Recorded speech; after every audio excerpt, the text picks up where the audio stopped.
I'd like to welcome everyone here to the US presidential hustings. My name is Adrian Cohen, a lifelong member of the United Synagogue, and I'm also chair of the London Jewish Forum, which is something in which the United Synagogue participates, for which we're very grateful. When Jeremy Jacobs asked me to chair these hustings, I was wondering who the US presidential candidates were, who was from the Tea Party and who was from the Democrats, and I've had obviously the opportunity, like hopefully the rest of you, to read the manifestos, and it's good to see a blend of ideas and initiatives, which I think indicate that we do in fact have very good, high-quality caliber candidates before us.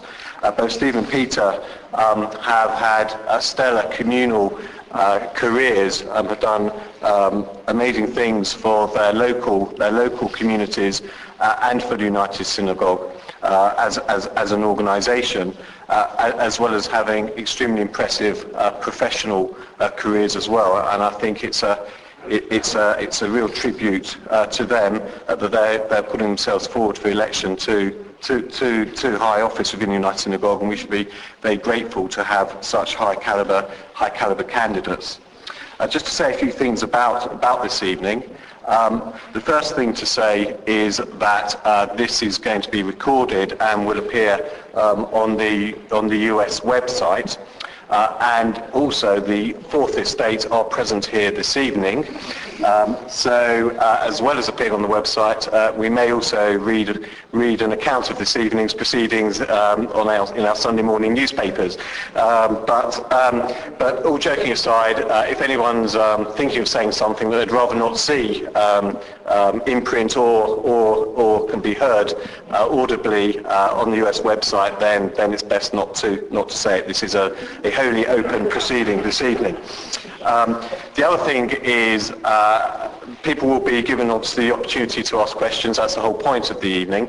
What I would ask is that notwithstanding the tendency of our tribe to do so, I would ask that people do ask questions rather than make statements or proclamations, and also to try and keep those questions to a 2 minutes duration, because we are here this evening to hear what the candidates have to say. The format of the evening is that each candidate will be given 10 minutes to set out their stall with the aid of audio-visual, visual PowerPoint slides. Then we'll have a session for questions and answers, which will be of approximately an hour's duration. But we can always lock the doors and spend the whole night here if the crowd are sufficiently enthusiastic to do so. And then at the very end, each candidate will be given 5 minutes to sum up their position, the reasons why they're standing for the post. In terms of just a bit more housekeeping, if I could ask everyone to turn off their mobile phones, that would be helpful. And also just point out the fire escapes, if it does get too hot in here, on either side here and at the back. Now we've tossed a coin, and Stephen Pack is going first. And so I'd call upon Stephen to start the proceedings. Thank you, Adrian. And good evening, ladies and gentlemen. It's really lovely to see you here this evening. I don't know whether you're representing your shuls or whether you just felt you wanted to come along, but for whatever reason you're here, welcome, and I hope you have an enjoyable evening. I'm really looking forward to tonight. Because it's an opportunity to explain to you my vision for the United Synagogue for the next few years, and to try and persuade you that you should vote for me. I hope you've managed to pick up a copy of my manifesto. It's a 3-page document, and it has 15 action points, and I'm going to run through it very, very quickly. I've only got 10 minutes, so I have to be very quick. So perhaps I ought to start by the concluding bit, which is why I'd like you to vote for me. And there's 4 reasons. The first one is vision. I do have a vision for where I'd like to take the United Synagogue, and I've called my manifesto Securing the Future for the Next Generation, and that's really what it's all about. I really want to make sure that the next generation come in at this triennial and begin to help us to run the United Synagogue, so that in due course it will be the younger people who will be there to be trustees, and I'll say a little bit more about that in a minute. I do have a deep passion for the organization. I think the United Synagogue is a very, very special organization. It is really the envy of many other Jewish organizations around the world. And one of the really key features about it is that although we have traditional values, we welcome every Jew no matter what their level of observance or knowledge. That's really very, very special and very important to me. Proven skills, you may have read in my biographical details what I've been doing for the last few years, but I have been in a leadership position as a senior partner of PricewaterhouseCoopers, and I have a track record of running teams and being a team leader. I've also got a lot of communal experience, and one of the things that I really have tried to do throughout my time as a leader is working through consensus, not as a push method of management, but as a pull, trying to persuade people by consensus, leading them to where I think is the right position. And finally, time. Now I've retired from PwC. I retired from PwC in last June, and I've been keeping myself free to hopefully to do this job. If you decide to elect me, then I will have 5 days a week. I'll have 7 days a week, that's not quite right, to be able to devote to this job. And I think that's very important. Having spoken to our retiring president who's here and to former presidents, I really don't think you can do this job if you have a serious 5-day-a-week commitment. It's just not possible to do it. And so having the time available, I think, is very important. So the challenge. I think the US is a remarkable institution. And we have some wonderful communities, some really superb flagship communities. But the fact is, if you look at the statistics month after month, which we do in our trustee meetings, you'll see that membership is declining. And it's declining quite fast. It's declining at the rate of about 60 to 70 net members a year, which is about 800 members a year. And you don't have to project that for very many years before you realize that we're going to have a problem. Plus, the average age is over 60. And if you project that forward with the lack of membership and the lack of new members coming in, you can realize that it is heading for an older membership and a smaller membership, and we really need to do something about that.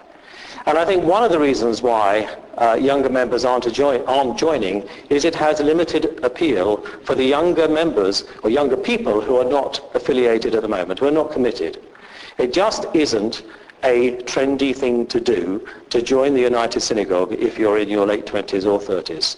The brand, it doesn't have the appeal, and once you're committed, I think it's a little bit different. People then do respond.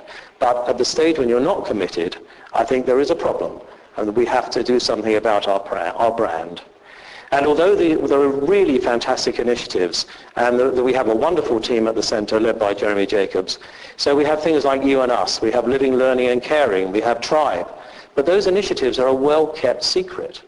People just don't know about them, particularly if you're not affiliated. So we need to do something about that in terms of the media.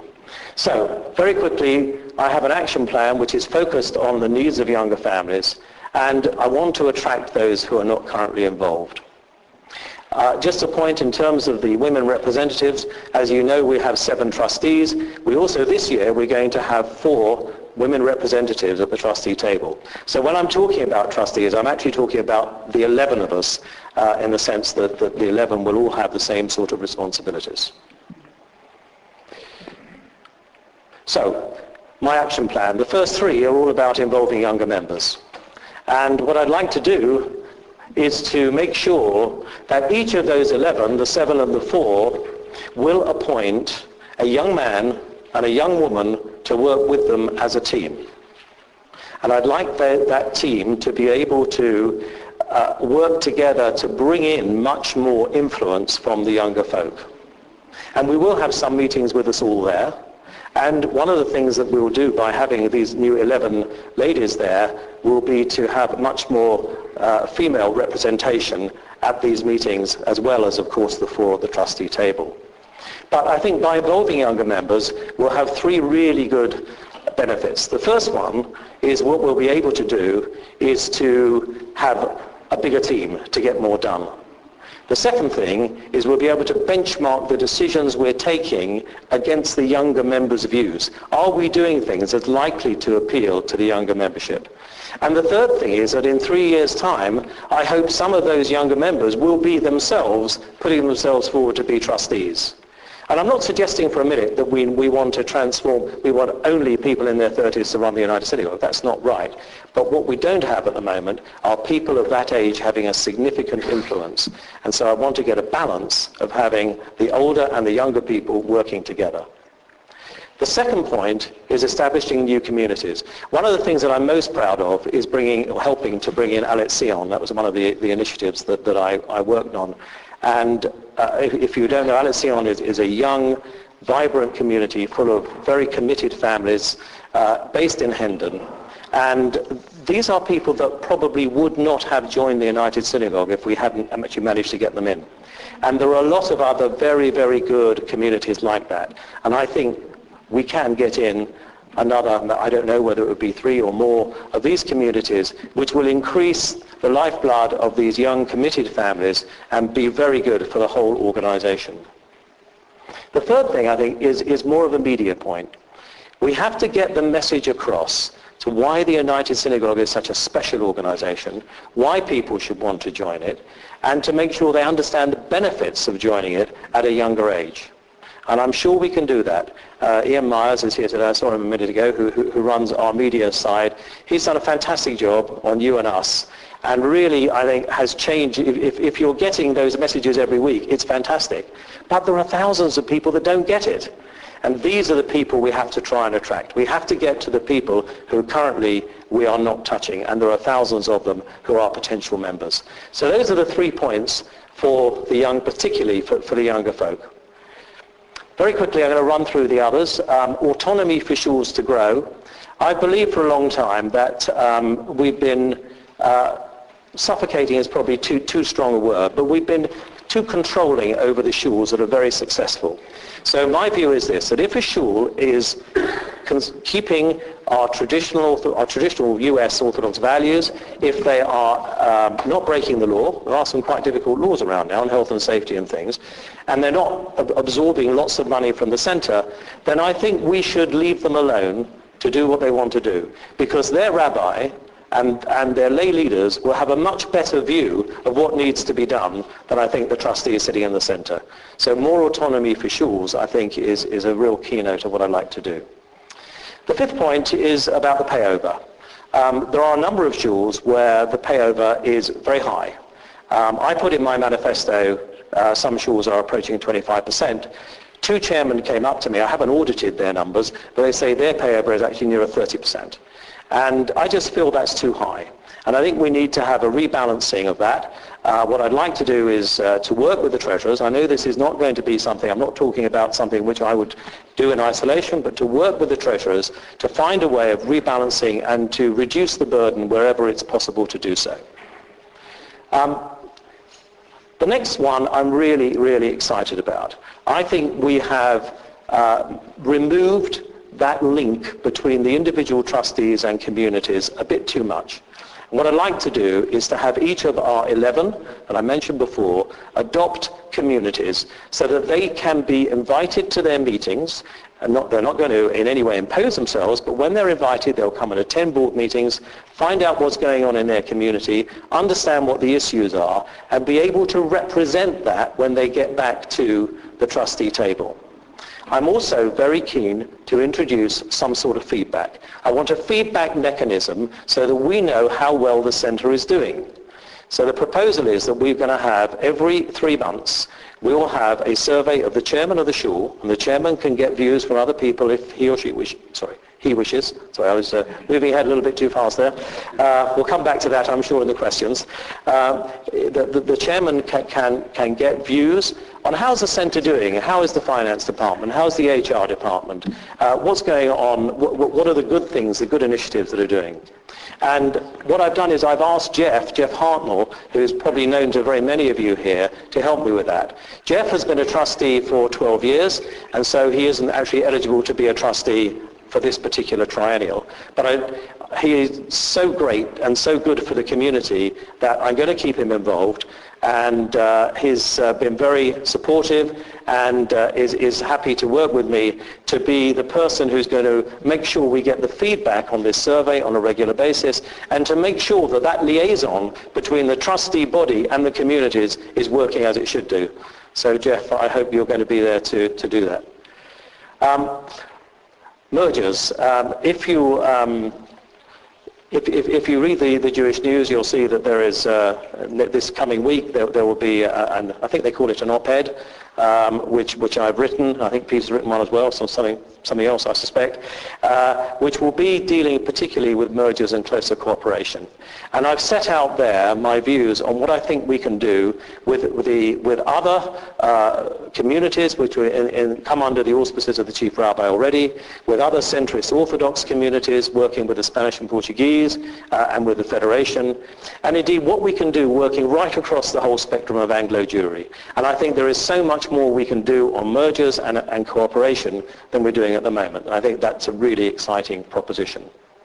The Chief Rabbi, I think it's appropriate that we reflect the fact that we will be appointing a new Chief Rabbi in the next triennial. My commitment is to make sure we get the best man for the job. I don't have a pre-existing view of who that should be. We need to have a really good trawl to see who is available, and with the right people around us to pick the best man for the job. The other thing I'm very, very keen to do is to work over the next 2 years with the existing Chief Rabbi to make sure that we secure his platform for where he's going next. And I think he's got some, I mean, he's a wonderful communicator, probably the best communicator in the Jewish world anywhere, not just in the UK. And he has great ideas of what he wants to do. And I think over the next 2 years we can help him not only to continue to work with us, which I know he wants to visit every community before he retires, but actually to help him with his platform for the future. Our rabbinate are the key to our successful communities. Great rabbis make great communities. I think there's 100% correlation between great rabbis and great communities.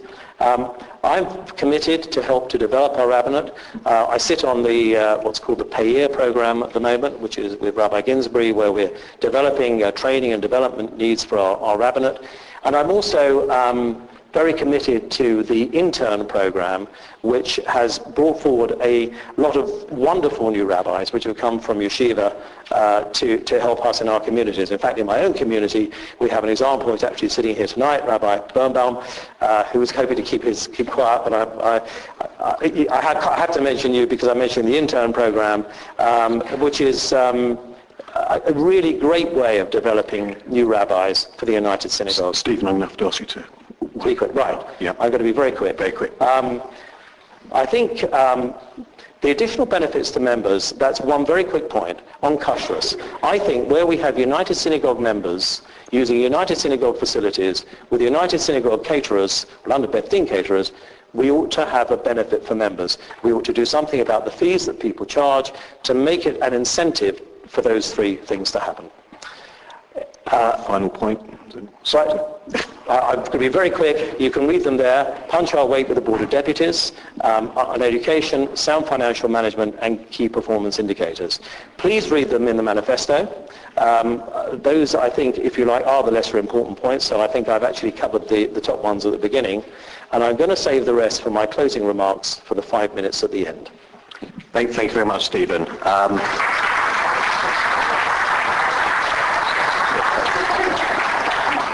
For those who were clock watching, you'll note there was a Hamish 10 minutes.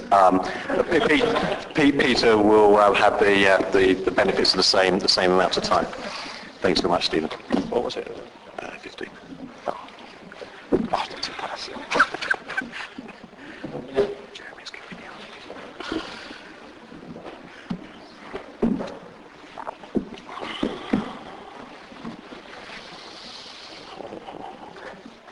Mr. President, Rabbi, Council members and members, good evening. First, the thanks to the team who set up this evening and our chairman for tonight. To you all for being kind enough to come and listen to us. Let me also thank all those who make the work of the United Synagogue possible. Our volunteers, the lay leadership, our lay staff, all the rabbis, and of course my fellow trustees. It's been a real experience standing for election as president. As many of you know, I already have quite a full-time job. So I started the discussion on whether to stand with my wife. I think you'll agree that was a pretty sensible place to start. The next step was to see if my company would agree to give me the time I would need to be the president. I'm pleased to say we did reach agreement. And so about 6 months ago, I suddenly found myself committed to stand. That was scary. At that moment, you have to ask yourself the question, is it a good idea? And how do I feel about it? It felt good. I did, however, have to give an unusual undertaking to the current president. This arose in shul. He said he was happy that I stood for the presidency, provided that I would give him and a number of other people an absolute undertaking that I would never try to join the Shabbaton choir. I'm blessed with many things, but a singing voice is not one of them. I spoke to a few friends and they were kindly supportive, but they then said, okay, if you're standing, what is your vision for the US? And what do you think needs actually doing? I suspect actually for the people in this room that the issues you have with the US are not about the vision. They're about what we actually do. As I've been a trustee for 6 years and involved for much longer, I must take my share of the responsibility for the organization as it is today. Trustee meetings are lively, but we've managed an amazing degree of consensus. In fact, I can only remember one occasion when we actually had a formal vote. And believe it or not, that was about pensions. I asked myself the question, was I right that the issues of real concern to our members are what the US does and how it does it? But how do you find out? Well, I thought about it and decided that the best way was to go and talk to people about the US to find out what we're doing right and what we're doing wrong. It seems sensible to start with the people who know most about the organization. They are, of course, those who work in it every day. So, I met with the senior team, Dayanim, rabbis, and from the lay leadership, shul chairmen from both big and small shuls. No surprise, there was a very wide range of opinions.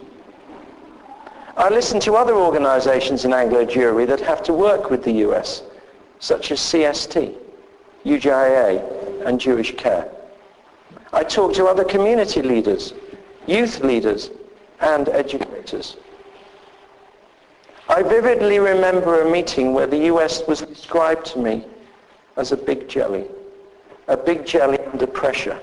And if we allowed too much pressure to build up, the jelly would turn to liquid and the organization would melt away.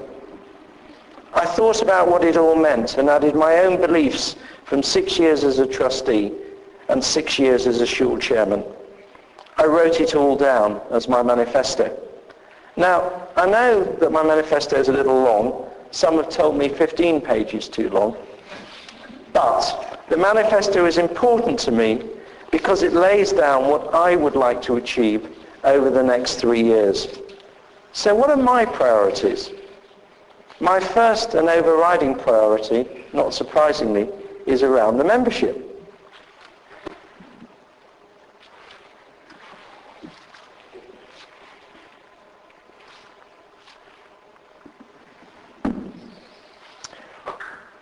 We have to think of the long-term future, and as a membership organisation, that comes down to one thing: members, current members and potential future members. Absolutely correctly, much of the efforts of the central team in recent years has been to bring forward a series of initiatives around membership, always while reinforcing and enhancing our religious ethos. Our educational initiative, Living, Learning and Caring and Tribe, you know about. But there have been other initiatives around finding younger rabbis, for the newly married, singles and other groups, all designed to increase our attractiveness. This has had some success, and we know from that same membership data that Steve was talking about that some of the things we have done have slowed the decline. The next president is lucky. We do have some new weapons in the armory. Now that we have a central database system, we can actually see what's going on with the membership and work out what to do about it. I also asked a second question. How comfortable are our members with the organisation? I learned that they're generally satisfied with what happens at their local shul, but have some real concerns about the overall direction of the organisation. I believe we ignore those concerns at our peril. Over and over again I was told that the US is drifting to the right, whilst the membership was drifting to the left. I actually believe the world is more complex than that, but I have to respect the perception, and we have to find ways of dealing with it. Now, I just mentioned the need to make our members more comfortable. More than half our membership is women. I'm not clear, and I bet most of you aren't, that we're meeting the aspirations of our women members. So, moving on from membership and members. My second priority is relationships with the rest of Anglo Jewry. Our membership and some of the other organisations simply don't understand why we find it so difficult to interact comfortably with the other parts of Anglo Jewry. There was a sense that the US often finds itself on the back foot and having to say no rather than yes when asked to do something.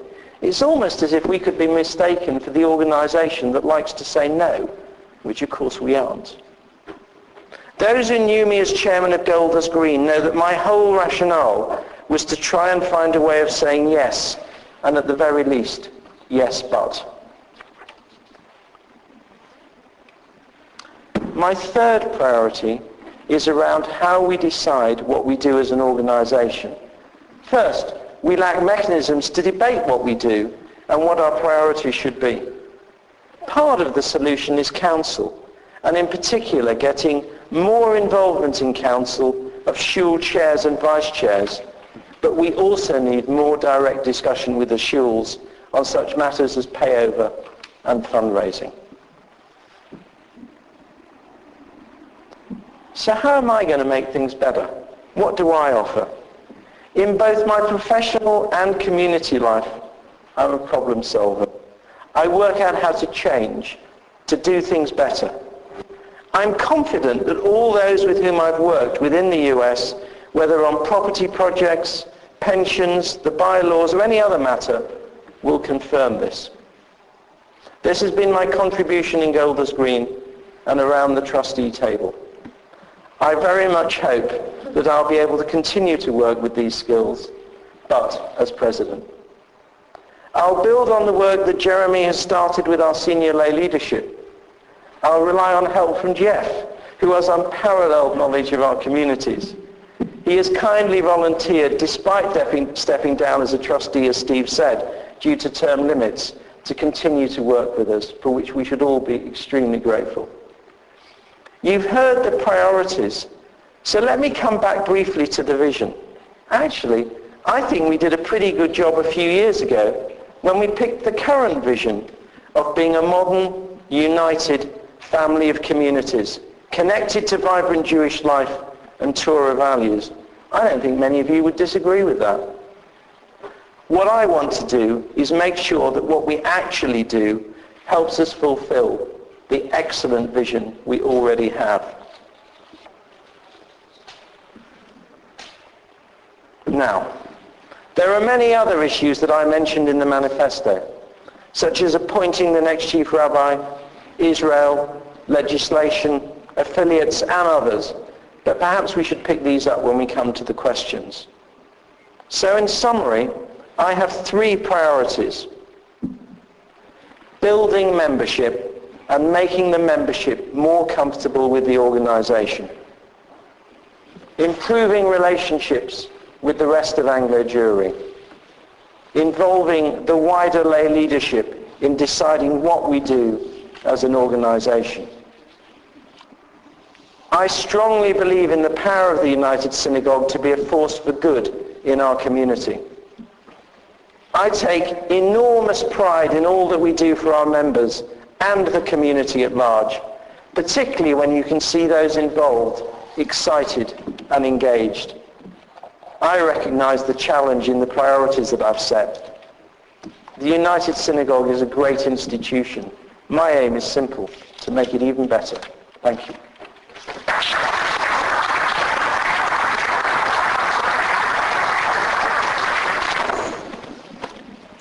Thank you very much, Peter. Just to remind everyone, as we now throw this open to questions, people could limit the length of their questions to 2 minutes. If they could also introduce themselves as well, say which synagogue they're from. Just also to add, we've had some written questions submitted centrally, and so occasionally I'll be asking one of these questions as well to make sure that at least some of them are read. If I can ask people also to address the questions to the chair rather than to individual candidates, to ensure that it's dealt with by both candidates equally. And there'll be a roving microphone as well. So if I could take the first question. Lady here. Irene Lehman, Kenton Synagogue. I'm actually also co-chair of US Women and have been a rep at the trustees table for the last year. It was said that there's more than 50% membership of women. I believe the numbers is about 21,000. So I'd like each of the candidates to tell us exactly what they'll do to increase the equality of women in every activity, barring services and religious. Thank you. Thank you. Well, as a number of you know, my wife was vice chair of Golders Green for 4 years and ran the shul when we didn't have a chairman. It is completely absurd that she was unable to be called chairman, and that if a male chair had decided to want to be there, that they could simply have taken over. It is clear to me that there cannot be a halakhic problem with this, because otherwise our rabbi would have put his hand up and said he didn't like it, given that for 4 years Jackie was his line manager. So as far as I'm concerned, de facto, we have women chairmen, we just can't call them that. Now, unfortunately, the chief rabbi has made his position very clear on that. We have to accept that. But it is clearly going to be a major issue in the selection of the next chief rabbi to understand very specifically what their attitude is to women in positions of responsibility in the community. The second issue relates to women trustees. We have put women around the table. We actually have a woman who is a trustee of the Chief Rabbinate Trust, which demonstrates again that there can be no problem to the principle of having it. I very much hope that at least in that area we will be able to make progress, possibly a little more quickly. I think there is another area. I think there was an interesting article in the Jewish Chronicle by Sally Berkowitz talking about the concept of a senior woman religious figure who would actually think about religious issues from the perspective of women. And I'm not sure that we actually identified anybody who could do that, but it does seem to me that it is an area where if women wanted to identify such a person and that a proper role could be defined in that area, it is something which definitely needs thinking about. Stephen. Well, I think this is one area where there is very little difference between Peter and me. We're very close. So let me just add a couple of points to what he's said. The first thing is that we are hopefully going to have 4 lady representatives around the table next year.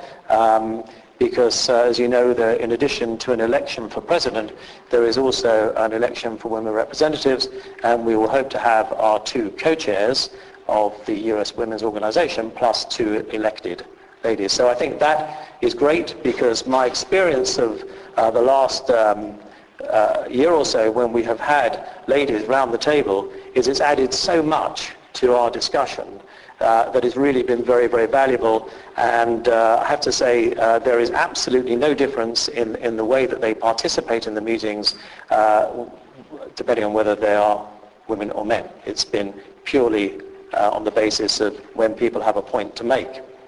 The second point I just wanted to emphasize is that, as I said in my remarks, I'm intending to have 11 people working, 11 men and 11 women, working with our 11 trustees and women representatives.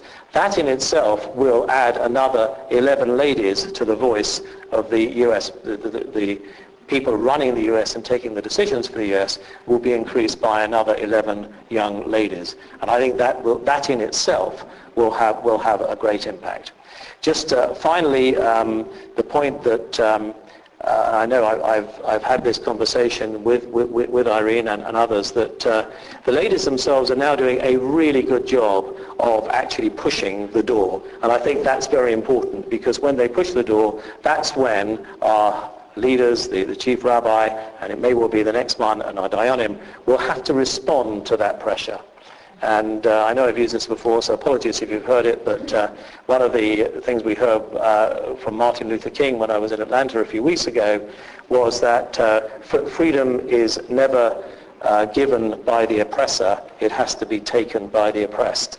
And I think that is something that we have to remember when we're talking about the way in which the ladies are organized, and I know that they're going to get a huge amount of help from the men in making sure that they are organized in the right way so that they get the answer that they want. Thanks very much.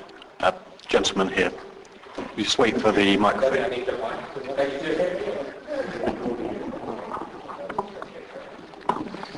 Joe Birchall, Catford Synagogue. Can the candidates tell me, if elected, after their first 3-year period, where do they see the position of the affiliates in 3 years' time? Thank you. Joe, I see the position of the affiliates very much dependent on where the affiliates want to be. My own view is that we should be working with our affiliates so that those that wish to become full constituent members, I'm going to stand up because I can't see you, those that wish to become constituent members can do that. And there are some very good examples of where that's happened. Some of the shuls are here tonight, and we will encourage that to happen. But what I don't want to do is in any way put pressure on affiliates to do something that they don't wish to do. I think if they wish to stay as affiliates, then I don't think we should have a problem with that. It's my view. One of the reasons I say that is because one of the points that in my action plan is to have many more mergers. And some of the mergers that we will be pursuing are mergers with other shuls, maybe some in Scotland, maybe some down on the south coast, maybe even some in places like Ireland, where I think we're going to have to be a lot more innovative about the way in which they are connected to the United Synagogue. So I don't see this as one size fits all. I see it as a coat of many colors, and I think we've got to be a lot more imaginative about the way in which the organization is run. So I think if your question is my policy going to be to force affiliates to become constituent members, the answer is no. Are we going to respond when the affiliate says we'd like to do that? Yes, of course we will. We'd love that to happen.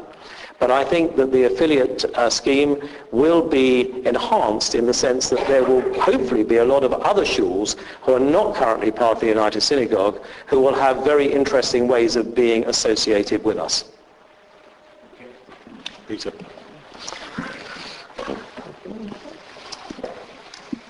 I don't disagree with anything that Steve said, but actually I think it's a lot more complicated than that. Because I met with the affiliates, and in that discussion there's some real issues. The truth is that we made a complete administrative haulix of the relationship with the affiliates over an extended period of years. The affiliate scheme was set up about 50 years ago. Various bits of paperwork were supposed to be put in place. They never were. The affiliate scheme, I think, was last properly amended about 20 years ago, and I'm not even sure anybody's got a completely up-to-date and coherent version of what the rules are supposed to be. The affiliates are anxious about a number of issues. The shuls that are close to the affiliates are anxious about a number of issues. The big one is around membership. Affiliate shuls tend to be a bit cheaper, and there are rules around that, and the application of those rules has caused some real tension. We actually have to do something about that, and the only way of doing it is by talking to people over the period.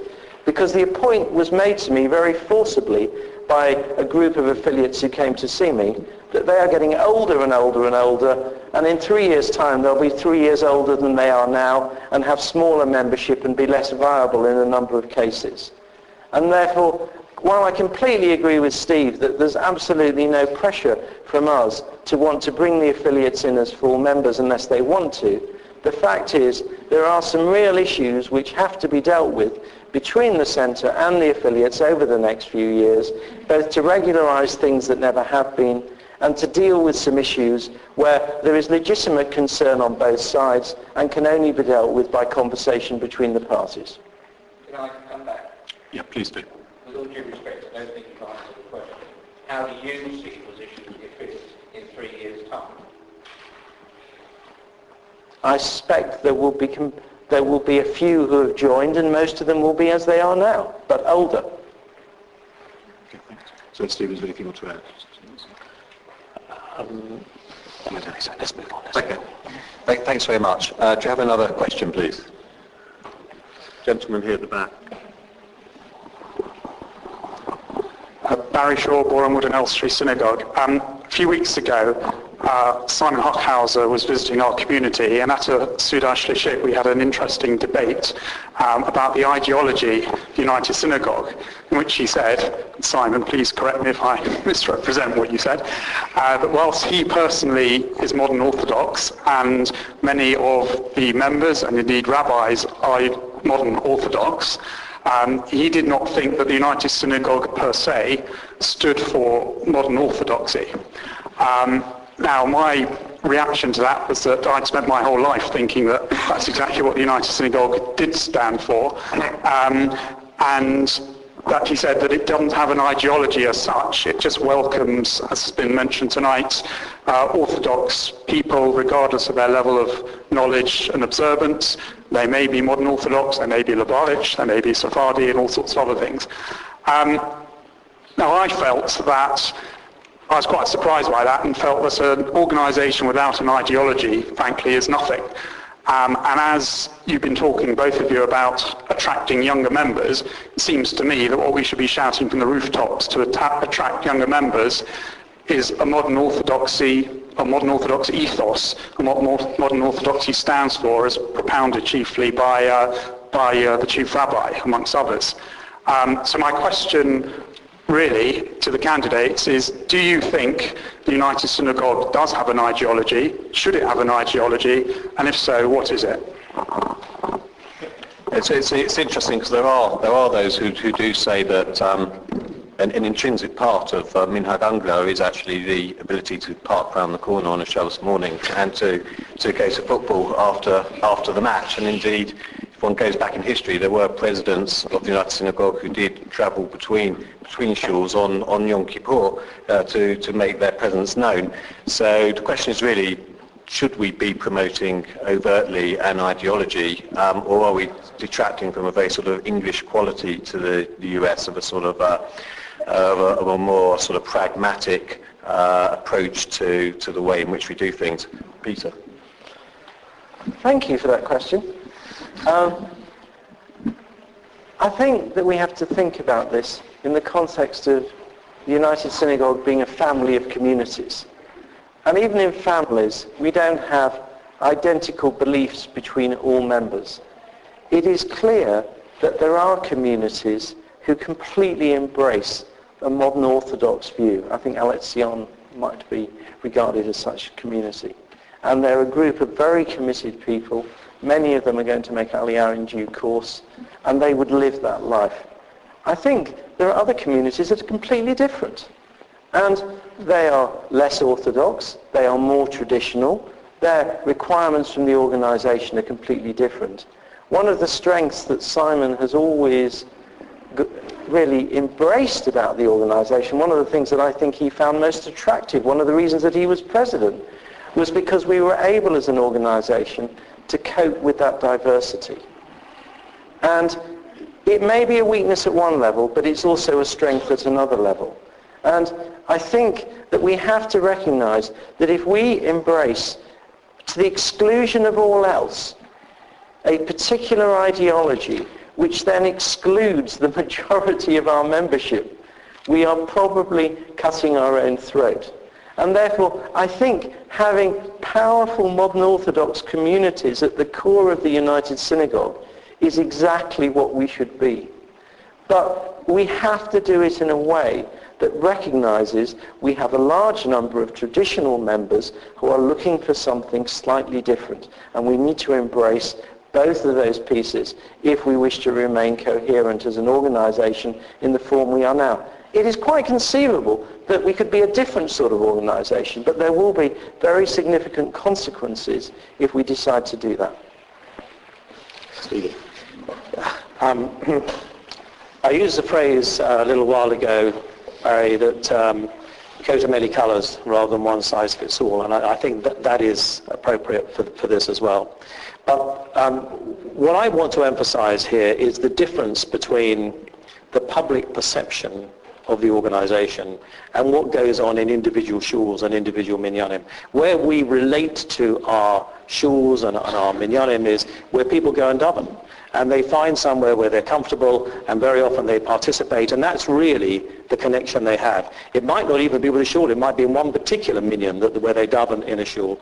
And I think that is such an important link point that from the point of view of what people think, the ideology and what they get from their religion is very much at that level of if you like, subsidiarity of where they're davening. But I want to pick up this point of the brand, because something I think has gone seriously wrong. We don't project what we really are. And the perception is exactly, I think, what somebody said a little earlier, that the organisation appears to be something which may be much more right-wing than it really is in reality. And people perceive, I think it is perception, a disconnect between the chief rabbi and the dayanim and the lay leadership and the rabbinate.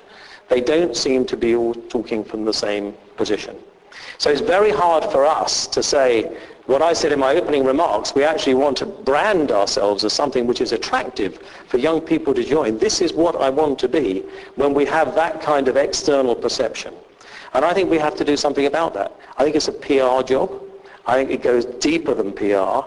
I think actually we want our rabbinate to grab this and to say, we're very proud of what we are, and we want to go and tell people that we think this sort of Judaism, this authentic, inclusive, and yes, modern way of living a Jewish life is what it's all about.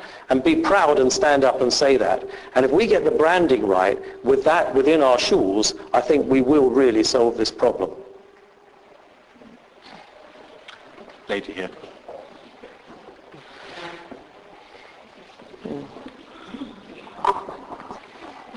Ruth Glatman from Golders Green. This is not a religious question, it's more a welfare and age question. You talk a lot about being interested in new members, younger members. The United Synagogue funds a lot of Jewish education and all that sort of thing. Now you also stated that a lot of our members are old and getting older. And I'm more concerned with welfare of the aged. Now there is a Project Chesed which doles out money for parcels to be given to elderly folk at Passover. They fund us at the rate of £40 a head. I've asked now if we could have a small contribution for something for Rosh Hashanah.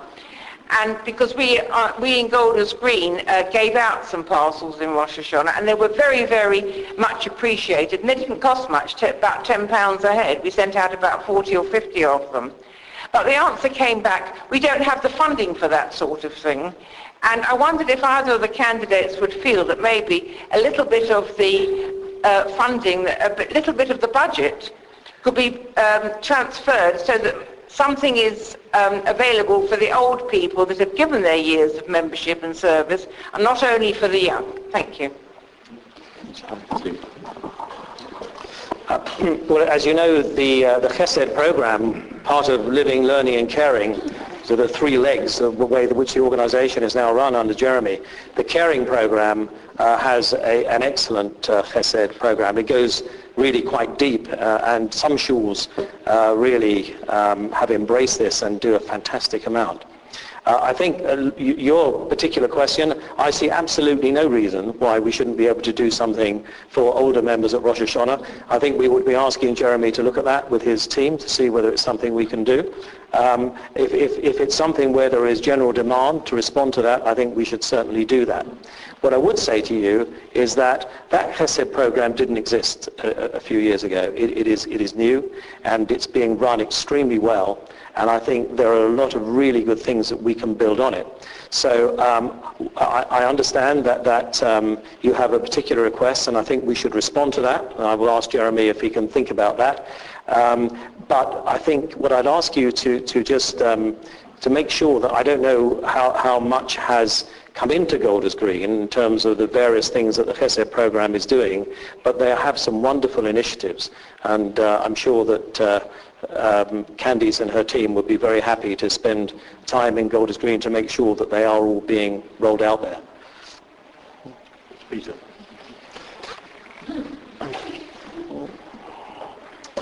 Again, I think there are two issues here.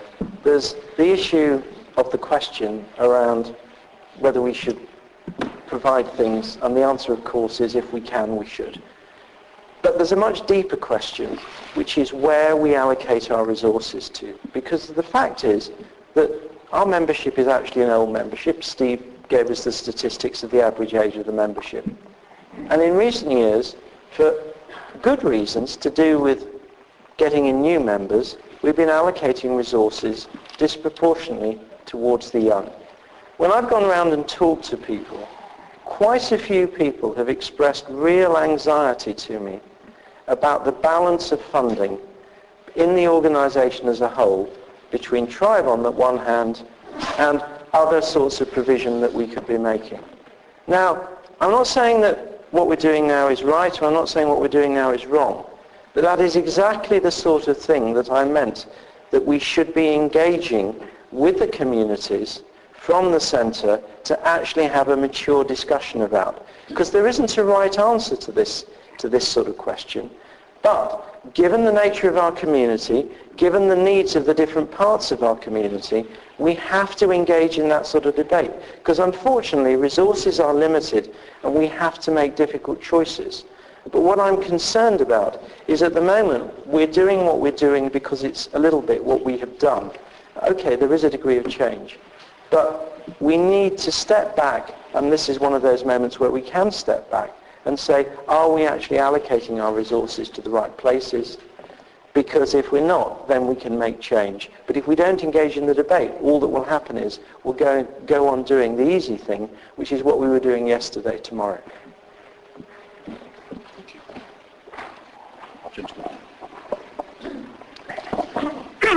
Pam Nelcon, Woodside Park. Another area that needs, I think, perhaps looking into is young singles. That's one area where we're losing the members, that people are marrying out and people are not marrying. Now, I believe the Progressives, they have a sort of database of singles, and now that you've got knowledge of all the members, is it a case of maybe having some sort of like a J-date, but just for United Synagogue? I know people use J-date, and I know that people find it the people who replied to that and to the Jewish Chronicle were not often halakhically Jewish. And I know like at Frumster, something like that, you get people who are quite way out from what one's general way of life is. And I just wondered if there was any plans to, whereas you could have, that people could, obviously everything's confidential, but you could have somewhere where people could specify traditional or be modern Orthodox. Thank you.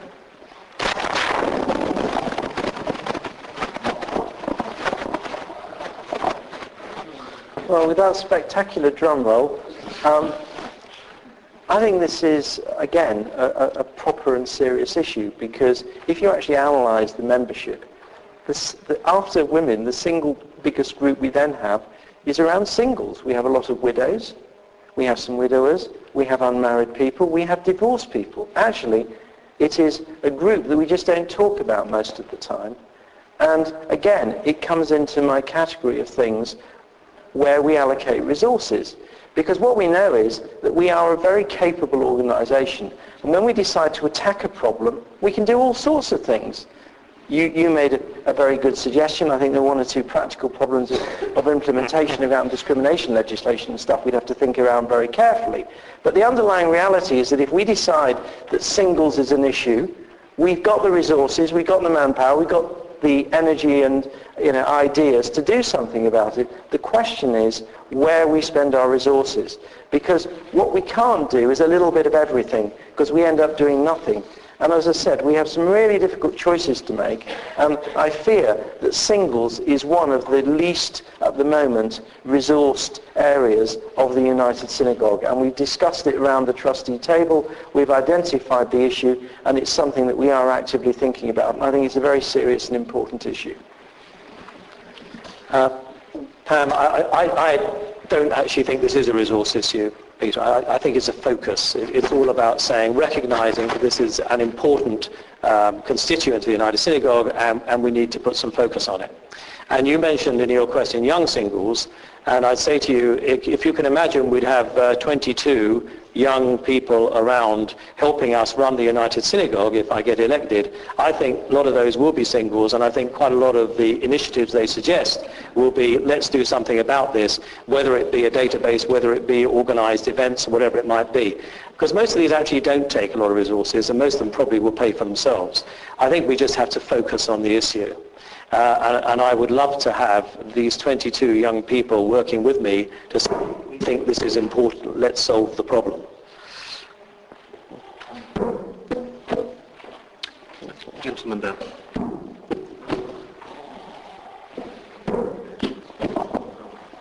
Hi, Gerald Bark from Hadley Wood. Firstly, I have two daughters who are very from live in Hendon and go to start rapping. And anyway, and go to local small. Thank you very much. Yeah, I have two daughters in Hendon. They are very from. They go to local communities, small communities in Hendon. And what is the strength of those communities is that local feeling within those communities. If somebody is in trouble, if somebody is ill, the community get together and help. Therefore, we hear a lot today about the United Synagogue as an umbrella organization, but surely the real strength of Judaism rests in the local community. How will the candidates encourage and build that local strength? Well, Gerald, by the way, I needed a new battery, but that's nothing to do with me running out of steam. It's just another microphone, really.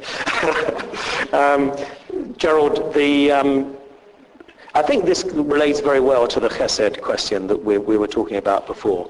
And a lot of the initiatives which have already been released by the United Synagogue suggesting how shuls can actually help the people who need assistance in their communities. There's some really, really good stuff available, and I'm sure that's part of the answer to the question. But I think the other bit I'd just like to talk about is the local issues which are relevant to local shuls, I think need to be promulgated and dealt with by local people. And that's why I'm really keen to make sure that shuls have the autonomy to do what they want to do. I think there's some things that we shouldn't interfere with from the centre, and we should let shuls decide what they need for their community. And if the local leadership with their local rabbi decides this is what we need, yes, we should give them help and support when they need it, but otherwise I think we should let them get on with it and not try and legislate what it is that they need to do in every community.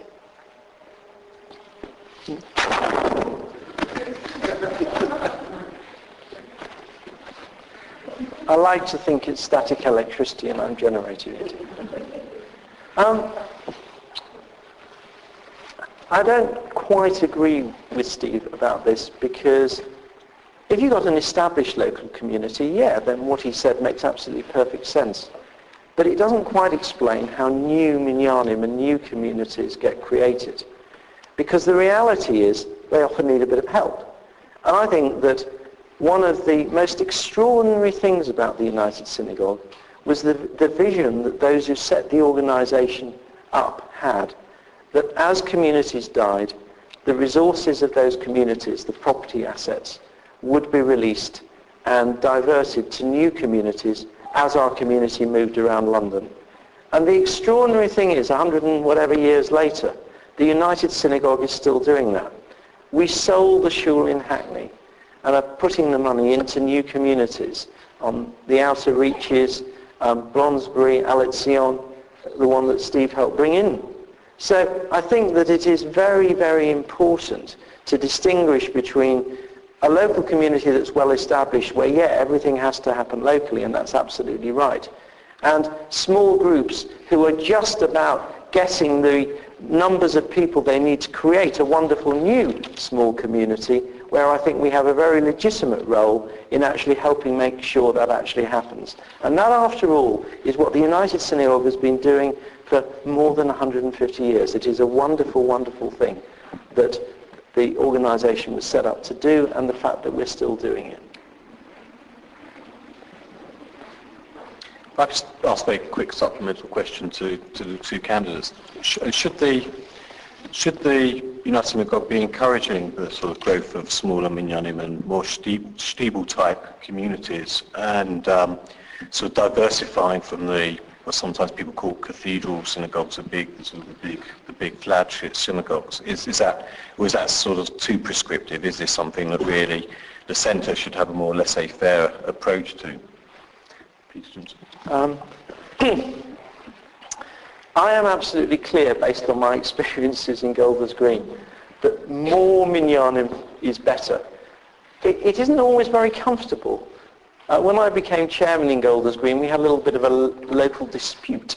The dispute was around whether we should have one minyan in what is essentially a very beautiful, but not to everyone's taste, cathedral shul, or whether we should have two minyanim.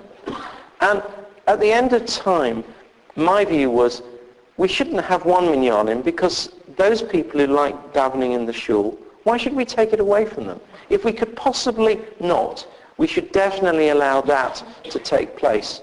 But if other people wanted a more steeple style of davening, why shouldn't we give them that as well? Because it is absolutely clear to me we have more people coming to Golders Green today because we have two minyanim than would have been the case if we tried to shoehorn the entire community into one place. And generally, I think the experience of Finchley, of Hendon, a whole variety of shuls that have multiple minyanim. And the chief rabbi actually wrote to us in the middle of the dispute to say he was encouraging multiple minyanim because of a very, very clear view that if you offer people choice, first of all, the competition is quite good. And secondly, given choice, we will get more people coming in because there is a bigger palette from which they can choose. Well, I think I agree with what Peter said. And I mentioned, Barry, before when we were talking about ideology and minyanim and so on. I think people relate to their minyan. And it's great that we have so many different shuls now with so much variety of where people can daven. And we have lots of shuls now where we have minyanim which are actually not United Synagogue. A very good example is right here in St. John's Wood, where Sachi is a minyan which davens here, and we have a Sephardi minyan which davens here as well. And I think it's really great that we are able to have diversity so that people can choose where they want to daven. Now sure, if they want to daven in a very large shul, the cathedral-style shul, then why not? If that's what they love, then some people would like to go there, and we should make that available. I think that's absolutely right. But I think that we should be offering choice. And one of the reasons why it's so important is if we're going to connect people, if we're going to involve people, we actually need to get them connected, and they connect at a minyan. The Hadley Wood minyan started in my lounge. We were daven there for 7 years, and now we have a building and our own rabbi, and it's expanding, and it's really lovely. But people connected with that because it was a shtibel type environment, and they connected with that minyan and those people. And I think we have to give people the choice so that they can decide where they would like to daven, and we should be trying to make it as easy as possible for people to get their choice.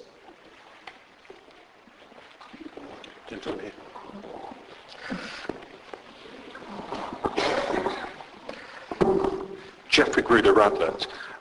Peter said that when dying communities sell their premises, such as Brent House Road, the United Synagogue takes the funds and puts the funds in, those are the words in, to newer communities, because there are, of course, communities who are growing and need new premises or bigger premises. Now, my understanding is that the United Synagogue doesn't actually put money in, it just lends money.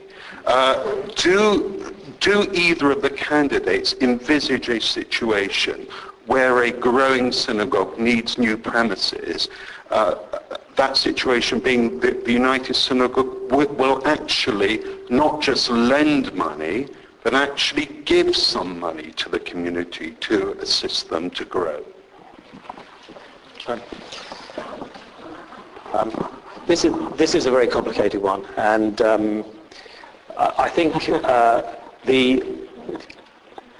when we talk to people in Hackney, and we're about to close the shul, because they say, really, we don't need this big shul anymore because all the people have moved away, so the right thing to do is to sell the building. Maybe find them something small where they can continue to daven, but we sell the building. And they say, but I personally have invested in this. This is my plaque where I put my life work is building this, and I feel very bad about the idea that is now going to be removed. One thing I very often say to them is, where are your grandchildren davening? And they say, our grandchildren are davening in Boreham Wood and Elstree. And then you could say to them, well, wouldn't you like us to take some of these resources that you've worked very hard to create, and we'll put them in Boreham Wood and Elstree where your grandchildren are davening? And they usually say yes.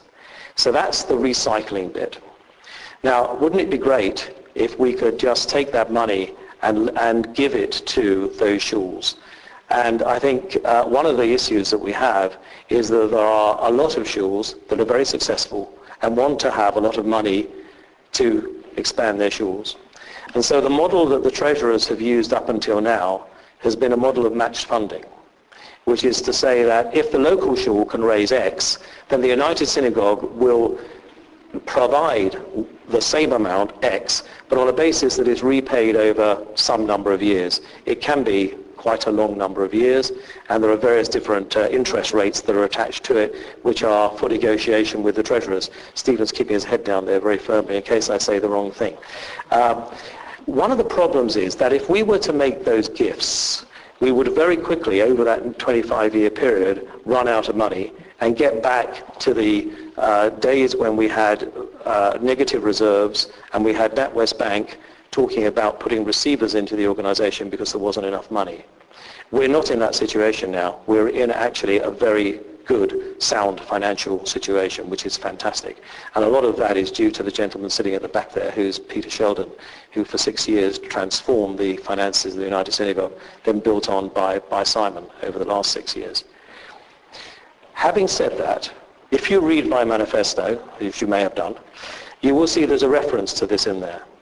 And that talks about finding new innovative ways of financing the expansion of schools. Because it seems to me that we haven't actually explored everything that we could do in this area. A reasonably conservative view of the value of our property portfolio is something like £200 million. We are actually a very property-rich organisation. And I think we could probably be a bit more innovative about the way in which we finance schools who wish to expand, like Radlett, like Boreham Wood, and all the others. And I think one of the things I really like to do, and I put it in my manifesto, is that we should look at more innovative ways of doing it. And I think there are some things we haven't explored yet. I can't say that I can come up with a silver bullet, because I think we are so delighted that the organisation is now on a sound financial footing. We really mustn't let that go.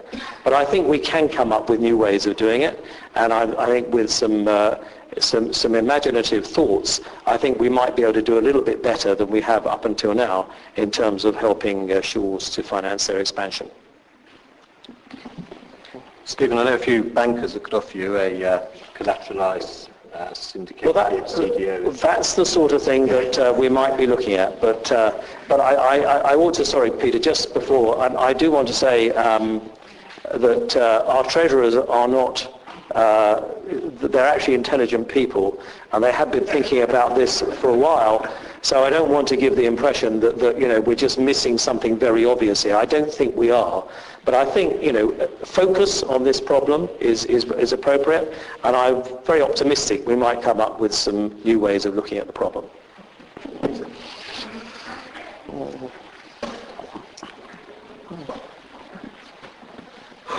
In one way and another, I've been involved in almost every property project in the United Synagogue for the last 8 years. And it's difficult, because if a shul is in a strong operating position, and there are some shuls in strong operating positions, it's very easy to find a method of giving them the money. Some shuls have naturally generous and wealthy donor bases. Some shuls, unfortunately, have naturally generous but slightly less wealthy donor bases. And therefore, getting the match funding is actually pretty tricky in some shuls. And it's nothing to do with merit, of course. Because the truth is that when a shul can clearly pay back the money, we've always found a way of doing the deal.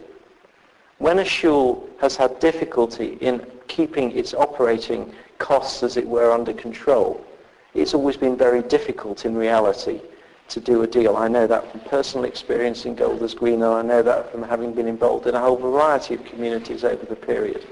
And therefore, I don't think that it's actually about shortage of funds, because if we wanted to borrow money, we've got assets in a sense that we could borrow money on. The issue is, could we pay it back? And unless we were absolutely confident that we could pay it back, we can't go into those exercises. Because if we start securing new loans on the back of property and then we can't pay them back, what are we going to do? Ask one of our shuls to close down to give it back to the bank? It's a very, very difficult area. And it's all about not the capital, because we've always been able to find the capital.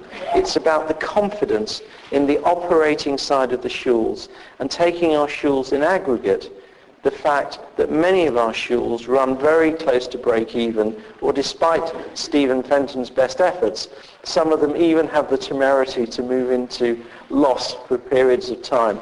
And then he has to go in and help sort them out. And that is the real difficulty about these projects, because if you've got a shul that's got a strong operating surplus, we've never not been able to do a property project.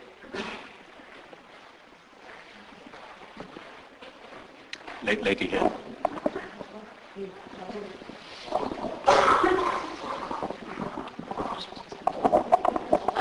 Stephanie Samuel from Radlett. Both candidates have talked about continuity and attracting younger membership. It's my impression that the generation of young adults, current day, the more committed ones in the modern Orthodox community are all intent on making Aliyah, which leaves the continuity to be led by those who are marginally committed, highly likely to assimilate and marry out. So you both said this is an area you need to work on, but have you got any specific suggestions as how you're going to maintain membership over future generations?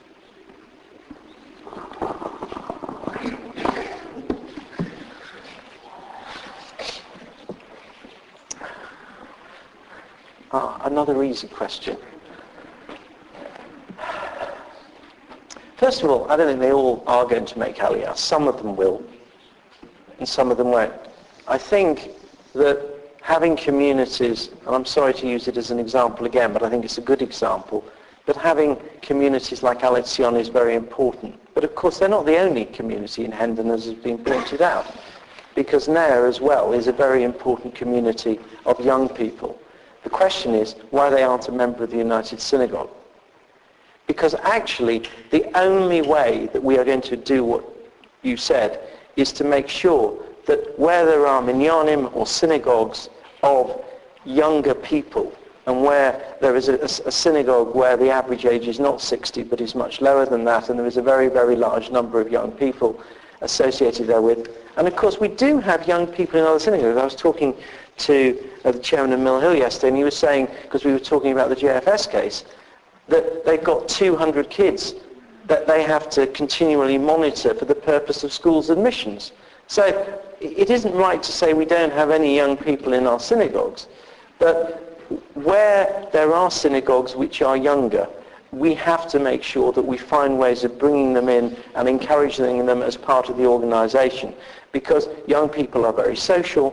We know that there are places where we haven't done as good a job as we ought to have done, and there are younger people joining synagogues. Unfortunately, they're not joining United Synagogues, they're joining Federation or one or two other independent synagogues. That's what we have to deal with in terms of actually making this work. I don't believe the problem is just because all the very committed ones are going to make Aliyah. Some of them will, but some of them will stay, and some of those people will be our future generation of leaders, of course, because of that commitment.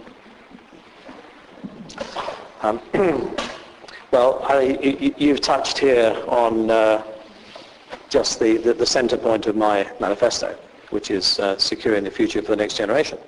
And as I said in my opening remarks, there's three things I'd like to do very quickly, which I think will help. The first one is to get those 22 people around the table, who are all younger people, and they will have great ideas.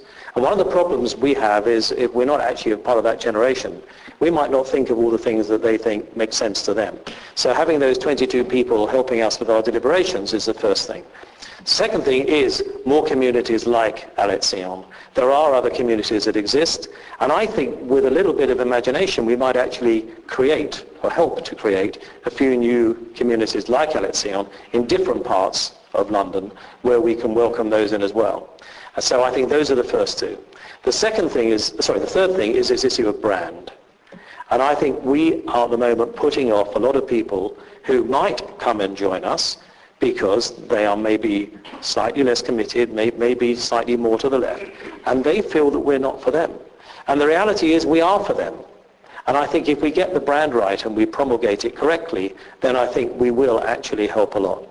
There's one more thing which I didn't mention earlier, and that is the large number of United Synagogue members we have in our schools at the moment, that if we can recreate that bond we have between the United Synagogue, between our shuls and our schools, and Jeff and I once again have been working on this for a long time. I think if we can get that linkage better, then I think we will stand a much better chance of all of our potential members that are coming through the schools will then become members of the United Synagogue in due course.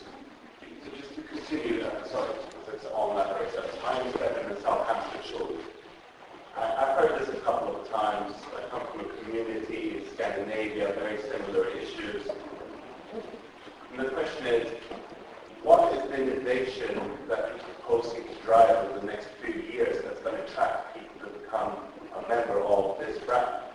One of the things, because I hear it repeated over and over, but I still can't put my finger on, what are the things that we're really going to do to say, for a young person, such as myself and my friends, this is a reason to become a member. Well, the interesting thing is that the young families that are involved already, those committed families who have become very close to their communities, they get it. They're involved, they understand what's going on in their shuls, what's attractive for their kids, and some of our shuls, and Southampton is a great example, is full. It's full to bursting with very many different activities going on, with a great rabbi and great assistant leadership, rabbinic leadership as well. And there's lots of really wonderful things going on. The problem is we are not reaching out to those people who aren't affiliated and who are not committed. We have to get to them. And that, I think, is much more about spreading the message. It's a branding message. We may have to think about some elements of rebranding. It is not only in terms of the media, but I think, as I said earlier, our rabbinate standing up, being very proud of the sort of offer that we have for these folk, and making sure we go out to them. There's a little bit of outreach required here to bring them in. And we have to organize ourselves so that we can actually do much more of that than we have done already. We've tended to be a little bit complacent, a little bit inward looking. I think now's the time for us to reach out and do a bit more to get in the people who are not committed. Peter, that's on time. Again, I think a very good and very real question. I suspect that you only join a shul and are comfortable with it. And where Steve is talking about his 22 young people, I'm talking about comfort with the organization. That is a real contrast between us. How are you going to be comfortable joining a shul? You're only going to be comfortable if 2 or 3 things. And it depends on where you are, because I think our membership is quite segmented. You've got the very frum people who are looking for a committed Alitzion style of shul. You've got people who come to shul because they are with a group of like-minded people and they use the shul as a community and social center. And therefore, if you're in a place where there is such people and you can see how those communities build, then encouraging those social networks and encouraging those people to meet up with each other becomes a very important part. Because if you're comfortable, then you will tell your friends, and your friends may then come and join. And you can see in the successful shuls like Southampton that it is exactly on that sort of basis that the shul actually grew. But in terms of the branding point, there is a third group who is actually much bigger than either of the first two. And they are the people who only join the United Synagogue for 3 days a year and life cycle events: birth, bar mitzvah, marriage, and unfortunately death. And we have to think about that group as well. And they are, in a way, the most difficult to deal with, because, as I said in my way and Steve said in his way, there are perceptions about the United Synagogue. Neither of us actually happen to think they're true. And both of us think that they have to be dealt with, again, in slightly different ways. But for that group, unless we make that group comfortable with the idea of joining, comfortable with the nature of the organization, they won't join. Except, of course, if they want to get their kids into Jewish schools and they decide that's a way in terms of the entry requirements that they have to do. So there are some things going for us, but from your perspective, I think it's about that social networking piece and having a nucleus of people who you are comfortable and want to see when you go to shul every Shabbat. So Stevenson. I just wanted to add something, and I'm not just saying it because he's here, but I'm going to refer to my rabbi and probably embarrass him. Since Yoni has been with us in Hadley Wood, he has discovered uncommitted families that I've been living there since 1977. I didn't know existed. But by particularly opening up a cheder and finding young kids who are now coming because their parents have found there's a cheder, and so they're now coming to our shul, and by being very hospitable and inviting them to his home, we now have a whole bunch of families who are coming into the shul who I genuinely did not know existed in an area that I lived in for years. And I think that is a great example where, you know, if our rabbinate are prepared to go out and do that bit of outreach, they really will bring in these people, because they are there and they will respond. Even though they're not particularly religious, they will respond to these overtures, and I think that opportunity is there in every community. Gentleman over here. George White, United. If we project ourselves 3 years forward, I'd like the candidates to identify the single thing that they have achieved that they think is important, and actually how have they managed to achieve it? What are the specific things they did during their presidency to achieve it? Is it? I can't remember. Got Was it me? I can't remember. But, if I were to say to you, securing the future of the next generation, if we've got those younger people involved, and I've got 22 people sitting around the table with me at various different meetings, and some of those are putting their names forward to be trustees for the next triennial election, then I think that would be great. But I think there's more than that. I think we actually, I'd like to see a change of gear of the organisation. I think we are a remarkable and fantastic organisation at the moment, but I think we've got several more gears ahead of us that we can move into. And I'd like to see us change gear by a couple of gears to be a much more connected, vibrant and rebranded organisation. So people think of us wherever they are on the spectrum of Anglo Jewry and all the other organisations that we interact with, whether it be the Board of Deputies, the UJIA, whatever it might be, that they think of us in a rather different way. They think, those guys really get it. We're really looking to them to be the leaders in Anglo Jewry rather than the people that they kick when they want somebody to say no.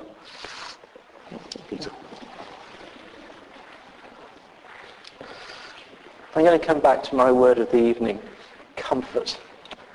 I am absolutely determined, if I become president, that by the end of the 3-year period, the organisation will be more comfortable with its members will be more comfortable with the organisation, and even more than that, the rest of Anglo Jewry will be more comfortable with the United Synagogue.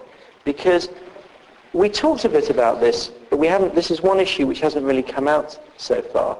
We are not good as an organisation at engaging with other religious movements or with other major Anglo-Jewish bodies.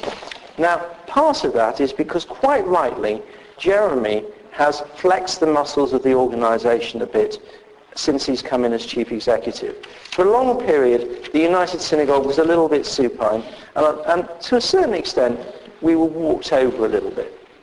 And, as I said, quite rightly, he's flexed his muscles in this areas. But this has ruffled a few feathers. And one of the things that we have to do is to increase the comfort level, because when we have all of the people working together, we can do so much more than when we have people where there is angst between them. And I regard it as one of the key jobs, if I come president, to reduce that angst. And it has all sorts of dimensions associated with it, as I mentioned in my opening address. But I think that is absolutely the priority, and I think it's something that a president can do. Because there's a limit to how much a president can do. We've got a big organisation, we've got a permanent staff, we've got all of the lay people who are involved.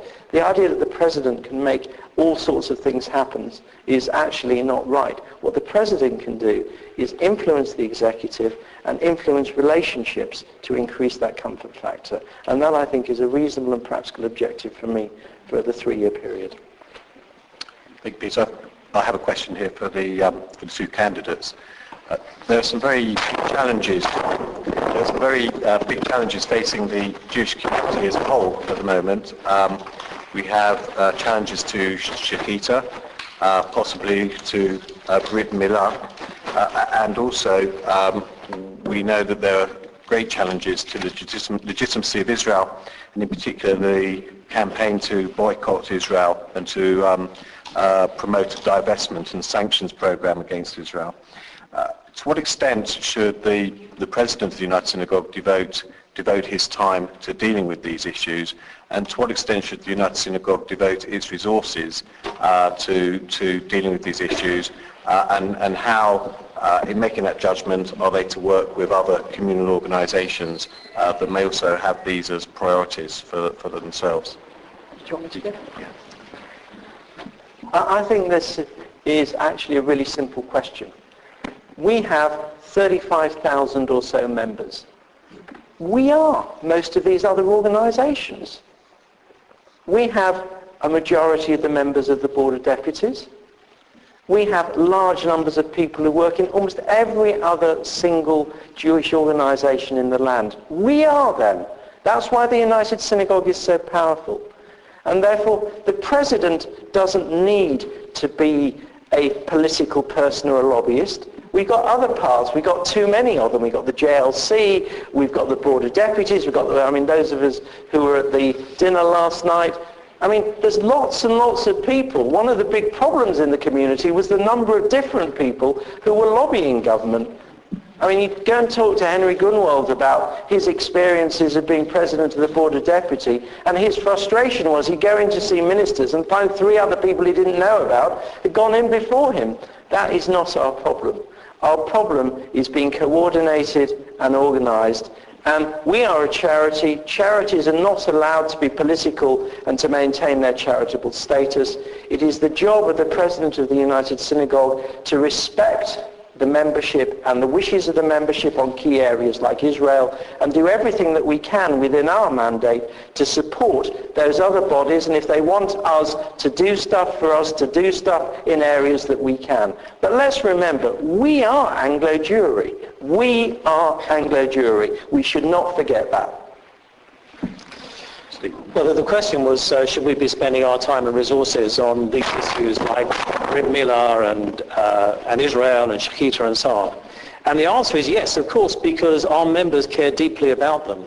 And we are a membership organisation, and we have to respond to the needs and the wishes of our members.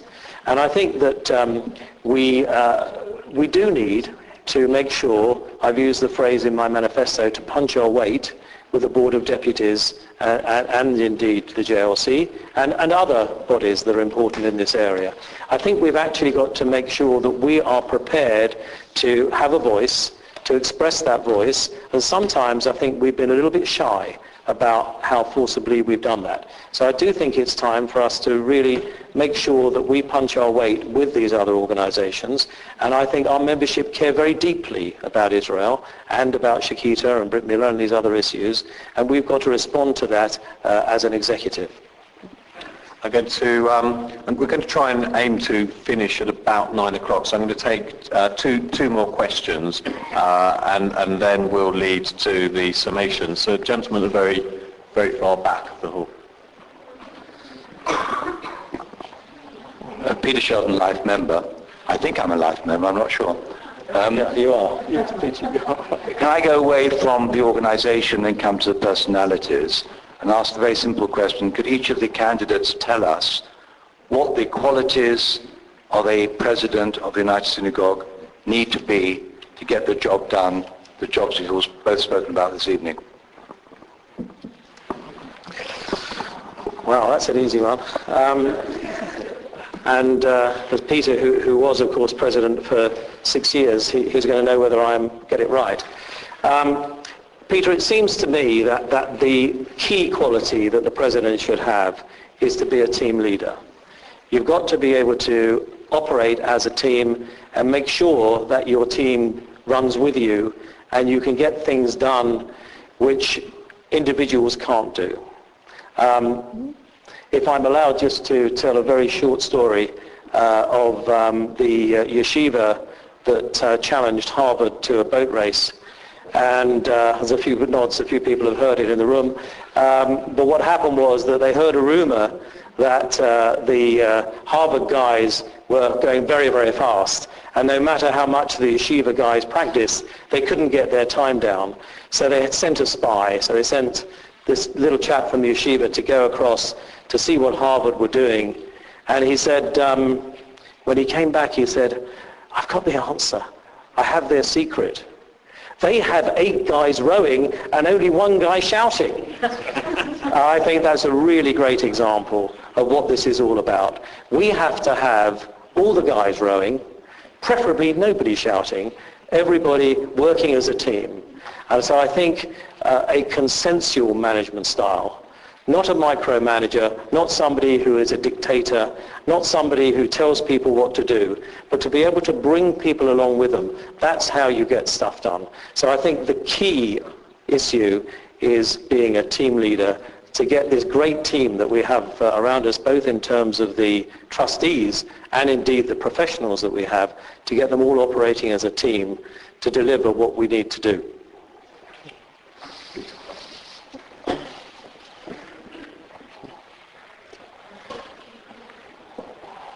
I don't disagree with anything that Steve said, but I think it's a bit more than that.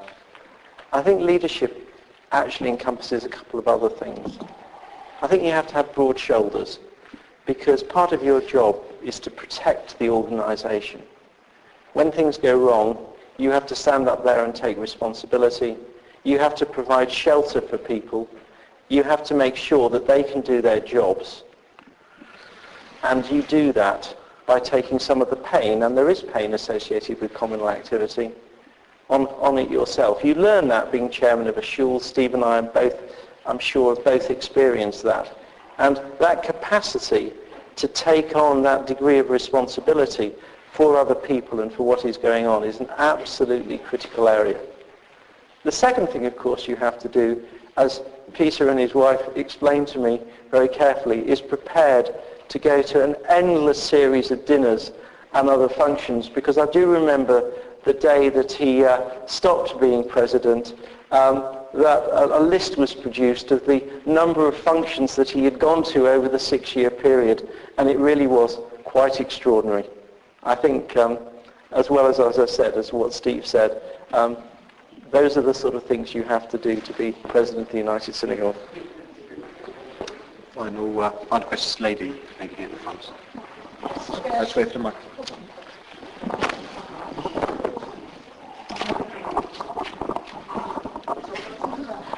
Esther Gershony, Wembley.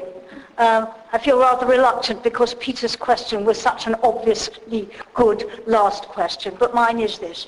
Both candidates, Mr. Chairman, have talked about the importance of securing the appointment of the next chief rabbi, and have also talked about the importance of the relationships between the chief rabbi, the Beis Din, and the lay leadership. So what do each of the candidates think are, let us say, the two most important attributes of the chief rabbi, the future chief rabbi, please God, that will enable this to happen?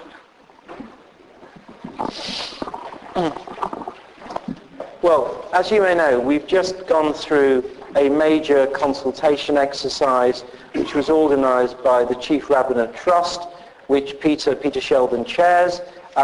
Simon organised that exercise as a member of the Chief Rabbinate Trust, because it is the Chief Rabbinate Trust that is responsible for the appointment of the Chief Rabbi. And that exercise was designed to sort of tease out the views of the community in that area. And the Trust will be considering those views and using that to form a job description, and that job description will, we hope, entice the candidates that Steve talked about, the best candidates in the world, to apply for the job. I think that the tension, and it isn't a very surprising tension, that we're going to be debating is around the extent to which the next chief rabbi is inward focusing on the community or outward focusing in terms of being the representative of the Jewish community to itself and the outside world. And they are very, very different skill sets, because the first one goes to the heart of the relationship with the Beis Din and the sort of person who can look at the community, look at the religious ethos and direction of the community, and work out how to help the lay leadership negotiate and steer the Beis Din in a slightly different direction. And that's one sort of person. And the sort of person who has the unparalleled communication skills of our current chief rabbi is unfortunately a rather different sort of person.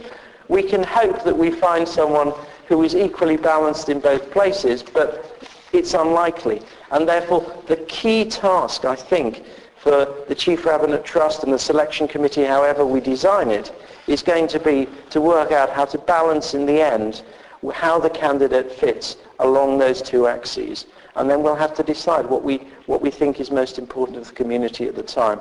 But we're a long, long, long way from that decision at the moment. Steve. Let me just add, well, one of the criteria which came out from this consultation, we've had many hundreds of people involved with this, and so we've got really quite a good cross-section of the whole of the organisation. But this issue came up of the new chief rabbi being rabbi of rabbis. And a lot of people define that in slightly different ways.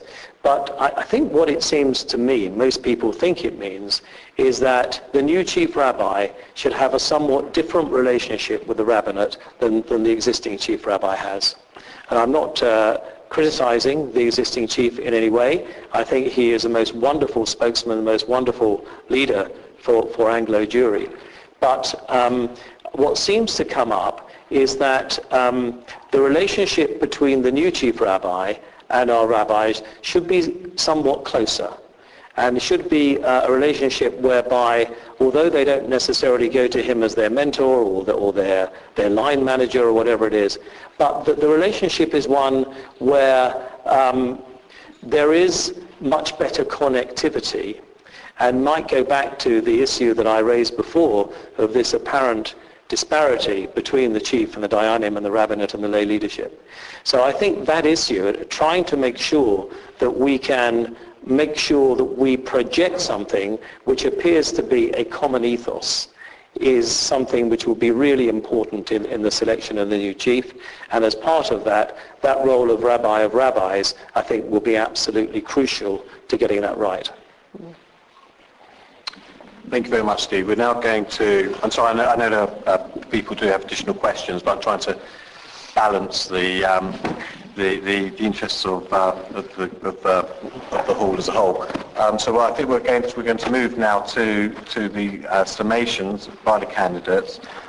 Each candidate will be given 5 minutes, and I'll call on Peter to... No, Steve to go first.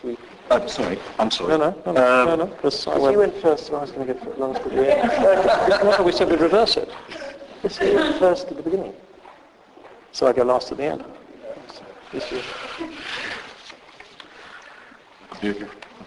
Yep, okay. Peter's going to speak. Theosophical dispute over. That's what we said.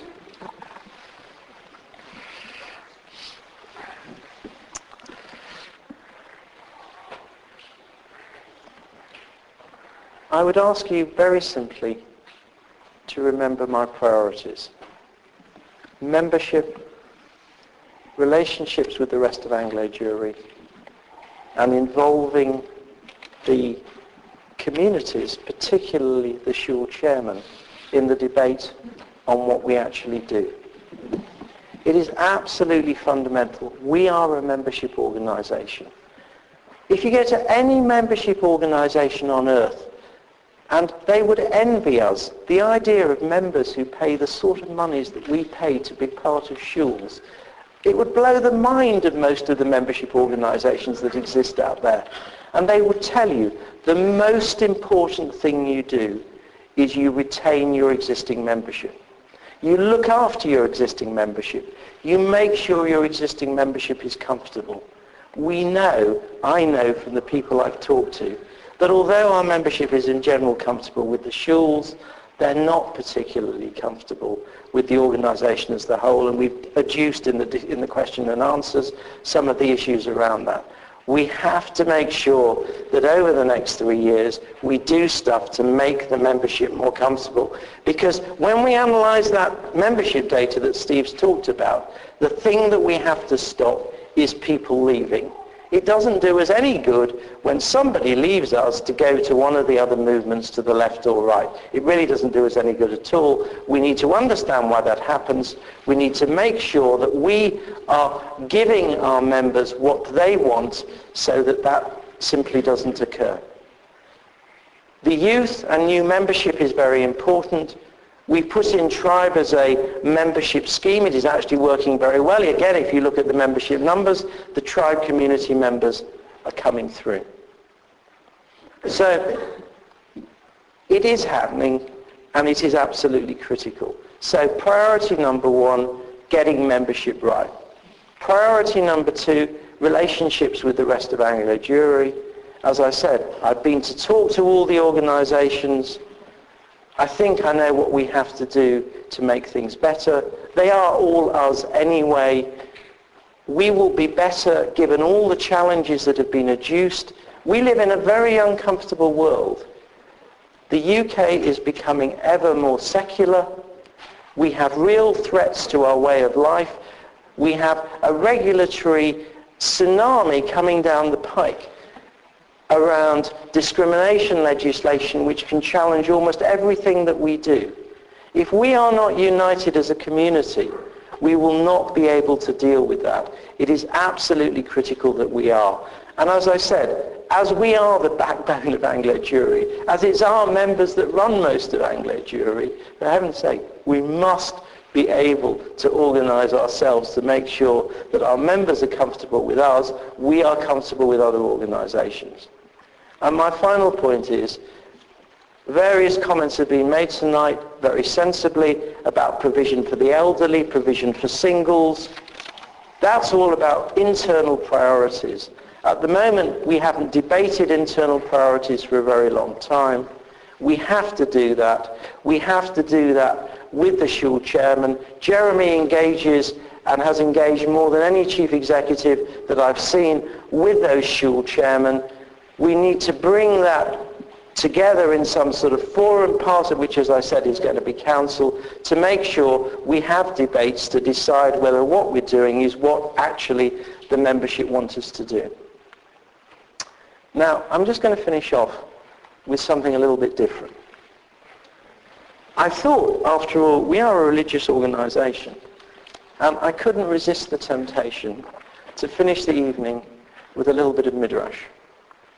And I thought about the election, and the election, of course, is not this week, but next week, and therefore the Parsha will be Pinchas, which, being my name, of course, is one that I've always had a slight affection for. And one of the things that happens in Pinchas is Moshe is instructed to find a new leader.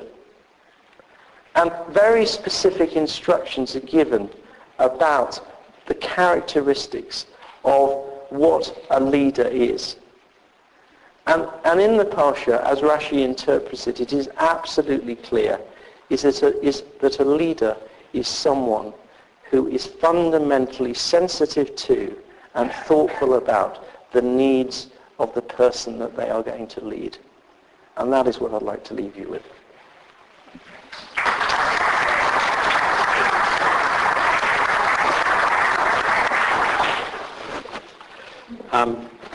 Well, this will be a short 5 minutes because I know I stole a few minutes at the beginning, so I make sure that I keep to time. I want to sum up by just reminding you of the 4 reasons why I'd like you to vote for me. And I think I'd like to emphasize that it is really important that you take the right decision, because the future of the United Synagogue is indeed in your hands. And getting this right, I think, is a fundamental decision for the organization. So what are the 4 reasons? The first one is vision. I think I do have a vision for where I'd like to take the organization, and it's slightly different from Peter's. I am concentrating on what's going to happen in 10 years and 20 years' time. If we don't move that tanker in the right direction now, the organization will not be anywhere near as strong as it is now in 20 years' time. We need to get that change now so that we secure the future for the next generation. Second thing is passion. And I really can't emphasize enough what a remarkable organization the United Synagogue is. It is the backbone of Anglo Jewry. We organize so much of what goes on in the whole of the Jewish community in this country. So I do have a passion for it. I also have a passion for the fact that the United Synagogue is an inclusive organization, that we welcome every Jew, no matter what their level of observance or knowledge is. We welcome every Jew. And we recognize that every Jew is responsible for every other Jew, And that is the backbone of the United Synagogue. The third point is skills. I've spent many years at PricewaterhouseCoopers, where I've been leading teams. One of my partners is here tonight, ex-partners, and he can account for the way in which I led those teams with sensitivity in a consensual way to make sure we got things done in the way I described. I've also been a trustee for 9 years, 6 years as a treasurer and 3 years as a vice president. And I've seen a massive amount of change in the organization over that period, and it's been a great delight. It's been actually a privilege to work with both Simon and Peter over that time and to see what we've managed to do for the organization. So I've learned a lot from that. I've also learned a lot from my little community in Hadley Wood, where, as I said earlier, we developed in my lounge. We'd been there for 7 years and then moved into a bigger shul with a rabbi, with a cheder, with minyanim, and going from strength to strength. So I've seen how we can build communities from the bottom. And I think that is so important in being able to build what we need to do in the whole of the United Synagogue, because those lessons there are absolutely appropriate for the whole of the United Synagogue. And finally, time. As I said earlier, I do have the time to devote to this without other diversions. And I'd love to be able to devote my week to running the United Synagogue and working with a team with the wonderful trustees that we have and the wonderful set of professionals that we have. I think we can do an amazing job, and I can promise you that it will be a really exciting time for the United Synagogue if you vote in the right direction.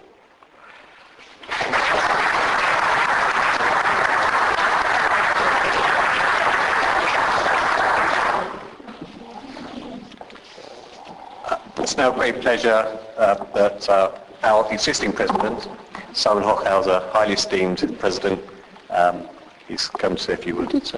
Literally a few words, Adrian. Little thanks first of all, to Adrian for having been such a wonderful chairman tonight. He stepped in. Adrian has been magnificent. He had a bit of an easy task because you've been so well behaved. I thought there would be a lot more heckling and flinging of whatever. But thank you very much for being such a great audience. We've had two extremely experienced, skilled and visionary candidates speaking tonight. Perek in Pirkei Avos, it talks about the work being there's a lot of work to be done. The master is getting impatient. It also says the workers are lazy, so we'll leave that bit out. However, it's not upon any of us individually to finish the work. The work is never done, certainly in the United Synagogue. I always like to say that the minute you stop getting angry about the United Synagogue, it's time to leave. But I want to thank you. I must say, those members of council who are here tonight, and those of you who are recommending to council, it's going to be a very, very tough job. I think you'll agree to make the choice, but a choice must be made on Monday evening. And let me say the arrangements for that are that the poll is open from 5:30 to 7:30 here at St John's Wood, and the actual council meeting starts at 7 o'clock. Thank you very much. Thank you.